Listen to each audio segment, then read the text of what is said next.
on a train in Siberia. I was lonely and I had a bottle of Australian red wine and I had a couple of recorded books and I put it on, oh yes, The Gatsby. And I realized I didn't know it at all. And my big recollection was that it was us, it was where we are now, it was this great mirror to reflect back on. And I suppose if I read it when I was 60, I'd have a different experience. I think when you read it when you're 40, a different experience when you're 17. I was fascinated by Gatsby as a character. I was moved by him. It no longer became a love story to me. It became a tragedy of this new American, this man in a new world where everything was possible. In a time of great opulence in the 1920s that was trying to become a great Rockefeller, a great American, and somewhere along the way had lost the sense of who he was and was desperately holding on to this mirage that was Daisy Buchanan. And first of all, just how extraordinary the writing technique is. And when he set out to write The Great Gatsby, he set out to write something he said was, I want to write something new, something beautiful, something extraordinary, and I'll get this wrong, but something intricately patterned. I want to write the great American novel. And he wrote it 20 miles up the road here, just up at San Rafael, while his wife was having an affair on the beach just down here, right where the Palais is.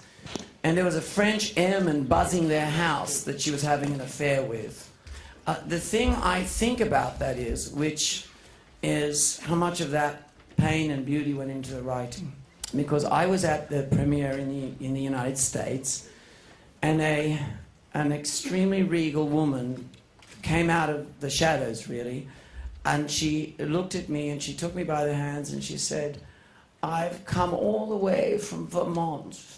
And, you know, I don't know why she sounds like Katharine Hepburn, but in my mind, I felt like I was in Golden Pond. You know, your father does love you, but I've come all the way from Vermont. She was so regal.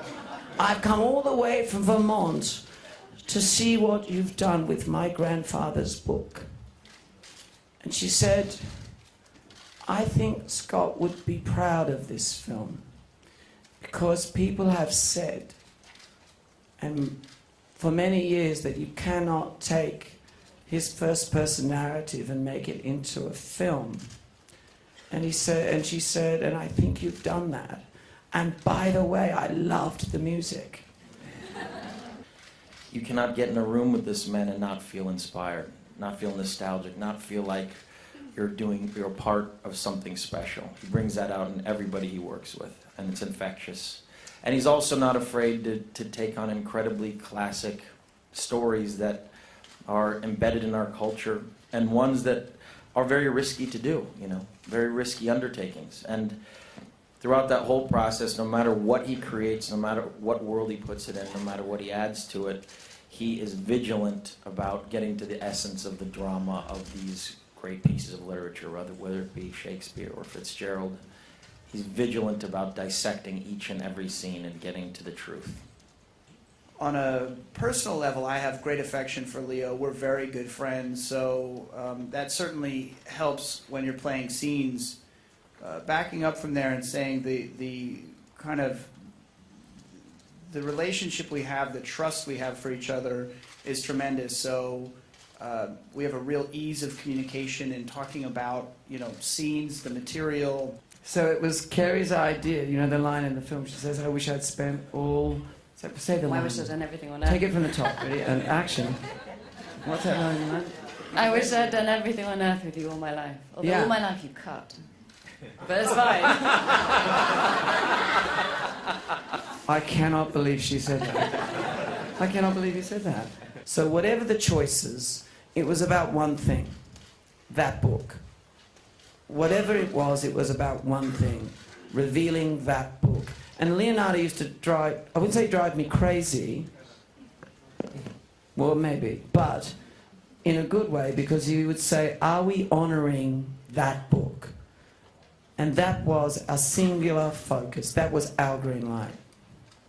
if you are asking me, if you're saying to me that films like Citizen Kane, I'm all right with that. And can I say this? Kane and Casablanca. In fact, Jeff Robinoff is here from Warner Brothers. We had a rocky moment. And in that rocky moment, I went and I sat with the team from Warner's. And Warner's is known for doing actually very big action films and at the moment and all sorts of, Harry Potter and all that. I said, yes, in your DNA, there's another film. And it's about a mysterious guy and it's a love story and yet somehow it's about something much more than that and it's called Casablanca. Fitzgerald put music front and center in his novel. He took African-American street music called jazz and he put it right as a star in the book. It's in the book. The words are in the book. And people said, why are you doing that? It's a fad. It'll be gone next week. And he said, because I want this book to feel right here, right now.